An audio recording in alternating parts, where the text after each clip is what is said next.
சிம்ம ராசிக்காரர்களுக்கு 2026ஆம் ஆண்டு நிதானமும் தியானமும் வெற்றியை தரும் ஆண்டாக அமையப் போகிறது.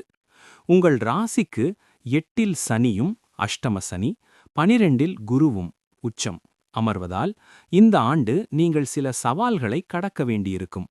அதே சமயம் ஆன்மீக ரீதியாக பெரிய முதிர்ச்சியை பெறுவீர்கள். 1. அஷ்டம சனியின் தொடக்கம் 8ஆம் இடம். 2026 மார்ச் மாதம் முதல் சனி பகவான் உங்கள் ராசிக்கு 8ஆம் இடமான மீனத்திற்குச் செல்கிறார். தாக்கம்: அஷ்டம சனி என்பது பொதுவாகவே ஒரு சவாலான காலம். தேவையற்ற மன உளைச்சல், வேலை பளு மற்றும் சில தடைகள் ஏற்படலாம். எதையும் ஒரு முறைக்கு இருமுறை யோசித்துச் செய்வது நல்லது. எச்சரிக்கை: புதிய தொழிலில் பெரிய முதலீடுகளை தவிர்க்கவும்.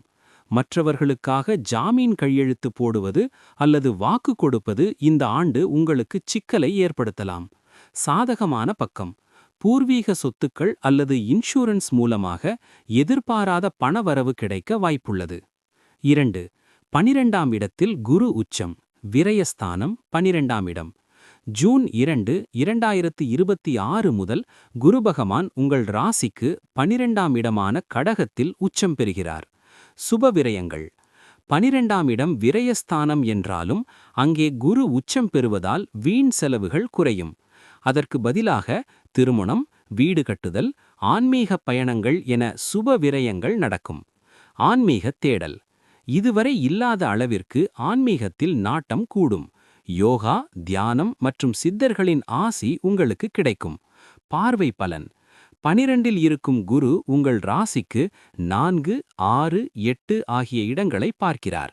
இது அஷ்டம சனியின் பாதிப்பை பெருமளவு குறைக்கும். விபரீத ராஜயோக அமைப்பு. 3.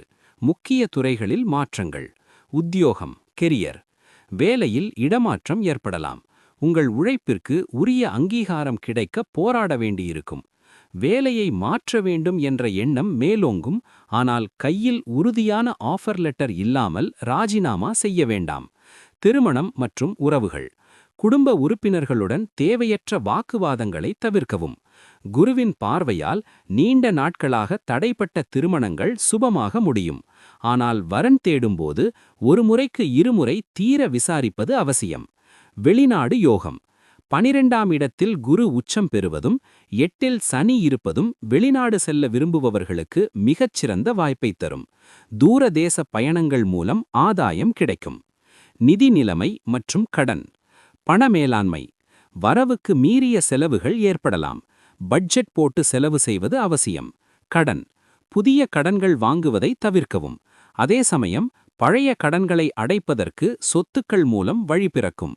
உடல்நிலை: அஷ்டம சனி என்பதால் ஆரோக்கியத்தில் அதிக அக்கறை தேவை. குறிப்பாக கணுக்கால், பாதங்கள் மற்றும் செரிமான மண்டலம் தொடர்பான பிரச்சனைகள் வரலாம். இரவு நேர பயணங்களை தவிர்ப்பது நல்லது.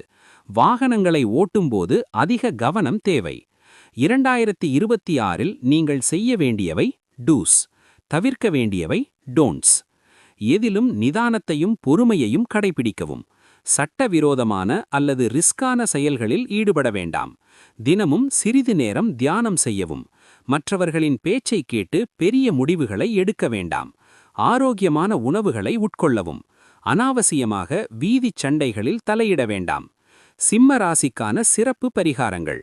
சனிக்கிழமை கால பைரவருக்கு தேய்பிறை அஷ்டமி அன்று தயிர் சாதம் நிவேதனம் செய்து வழிபடவும்.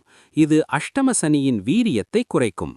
ஞாயிற்றுக்கிழமை சூரிய பகவானுக்கு ஆதித்ய ஹிருதயம் பாராயணம் செய்வது உங்களுக்கு தன்னம்பிக்கையை தரும். வியாழக்கிழமை மகான் ராகவேந்திரர் அல்லது ஷீரடி சாய்பாபாவை தரிசனம் செய்வது மன அமைதியை தரும். தாரக மந்திரம்: பொறுமை கடலினும் பெரிது. சவால்கள் வந்தாலும் குருவின் உச்சபலம் உங்களை ஒரு பாதுகாப்பு வளையத்திற்குள் வைத்திருக்கும்.